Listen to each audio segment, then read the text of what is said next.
Today we're here with Ashley Fox. We sat down with her 4 years ago. She is the founder and the financial education specialist of EMPIFY. 4 years ago, she was on the rise. She had left her Wall Street job and started her own firm. And then the bottom fell out.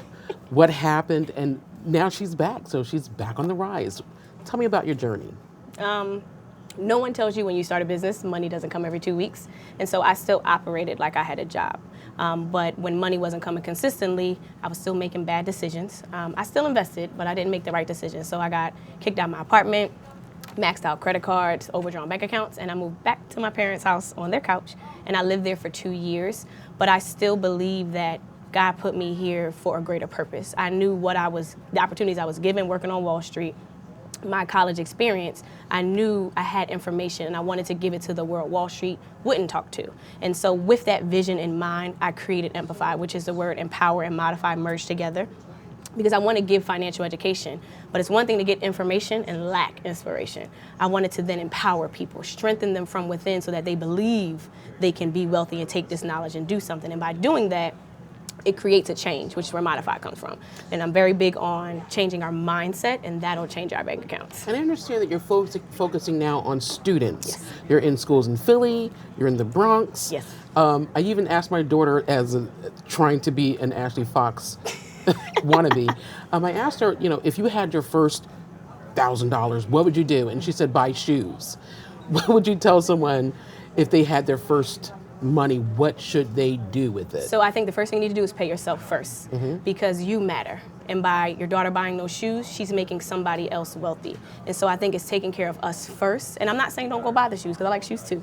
But I also invest before I buy the shoes, or I save before I buy the shoes. So it's focusing on becoming the owner, because that creates generational wealth, not the consumer of everything. So it's not bad to shop, but... What do you buy? I understand that you bought a share for your niece. Yes. Why is that? And what is your portfolio like? How do you pick stocks? So I have a plethora of investments, whether it's insurance, annuities, mutual funds, stocks, but I'm very big on buying what I use. So I'm not one of the people who just looks for the next big tech company, which is great, but for me, I buy what I know. And for me, it's about the longevity. Because if I can pass that money down, those investments to my kids, that's the wealth that I want to create. And so for me, I buy what I know. I buy the companies I'm constantly giving my money to. And if I believe they'll be around the next 10, 15, 20 years, then I'm in it to win it. All right, so for instance, Apple's about $175, $200. Rather than buying an iPhone, you just say, hey, buy one share of Apple. I would just buy the Apple share first, and I would get the iPhone if that's what I want. I mean, I love their cameras.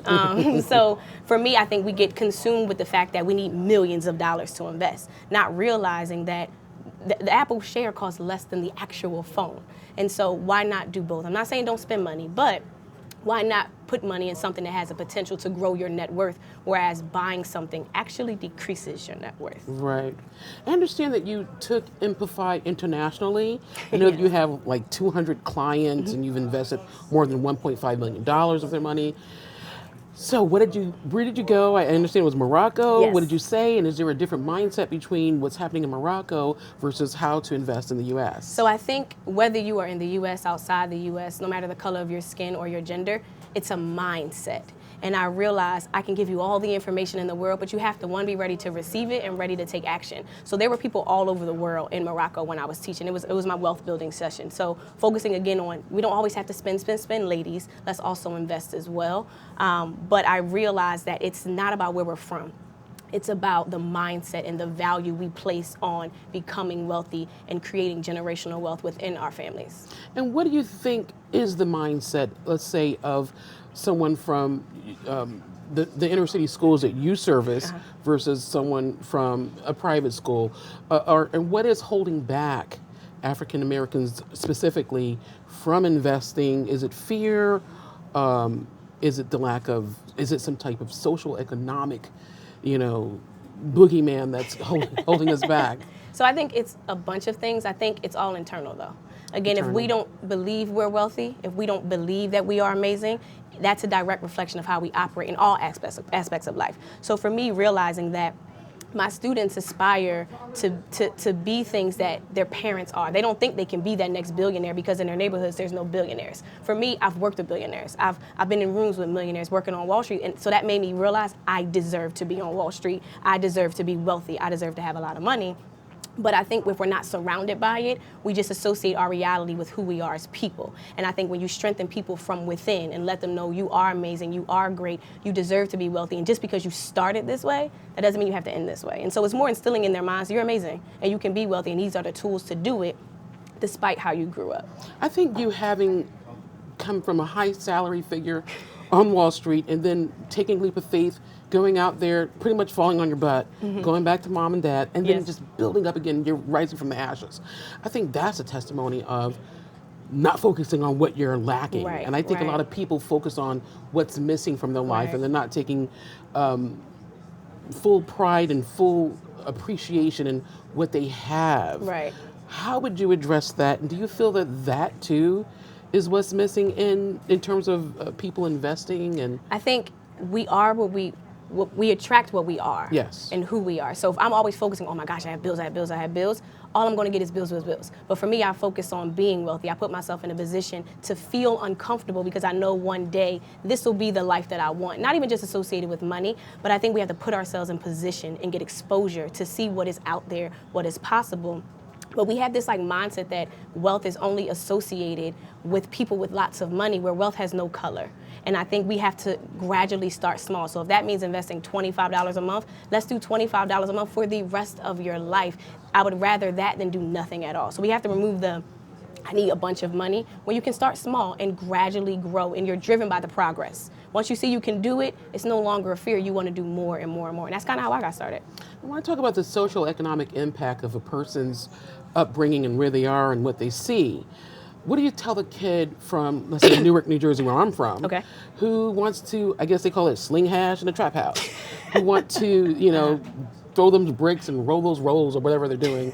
And, I'm not judging anyone. Right. I understand. I hear the gunshots. Right. I understand exactly what you're going through because I'm there with you in the trenches. Right. But I go to school. I work. Right. How do you justify not flipping those burgers or what, bricks or whatever? How do you justify not opening a trap house and getting those millions? Because I tell people all the time, stop dating people who are making illegal money because it comes with so much negativity. Right. There's so much risk. I understand the values that you have because you're basing your life on what society tells you is important. Right. And that's not important. Right. So how do you tell your students who may have this mindset of, I have to be a drug dealer as opposed to a pharmaceutical technician? How do you talk with them? It's first understanding who they are and why they are that way, and not looking at them and communicating with them at your level of intellect. It's actually taking it down a step and understanding why they feel that way. Once you understand why, you can then pull them up to help them realize, why not do it this way? A drug dealer, to be honest, is an entrepreneur.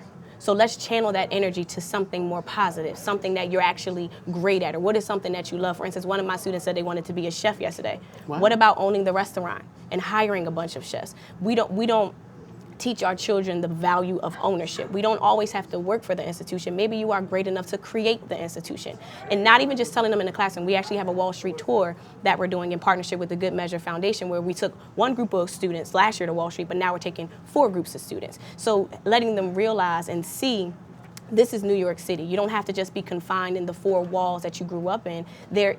There are things out here for you, and you are capable, and I believe in you, I love you, and I'm going to give you every tool, every resource that I can in order for you to know that, again, you are amazing, and you do not have to be what you have been surrounded by. You are capable of becoming whatever it is your heart desires. And I think sometimes you just have to remind people, both adults too, that you are not your reality. You are not these things. You create it. Correct. And you can be whatever it is you want, but sometimes you have to expose people. Not tell a child you're bad because you want to be this way. Okay, I understand why, but what if you did it this way? Right. And that is what matters. There's not enough people loving our kids as opposed to making them feel bad for who they are, which is a result of what they see on TV and what they're surrounded by. I understand that. I think letting go of anger, that's a message that I'm hearing constantly. Also, just again, focusing your goal, refocusing on your goals, being true to yourself, and focusing on your faith. I think those are the important Daily, though. daily. We have to do it all, not sometimes. We have to do it daily and focus on becoming better people. If you want to be wealthy, you got to do what wealthy people do. You got to invest. You have to read. You have to strengthen who you are, because when you grow, your bank account grows. Thank you so much, Thank Ashley. you. So good to see you again. Yes.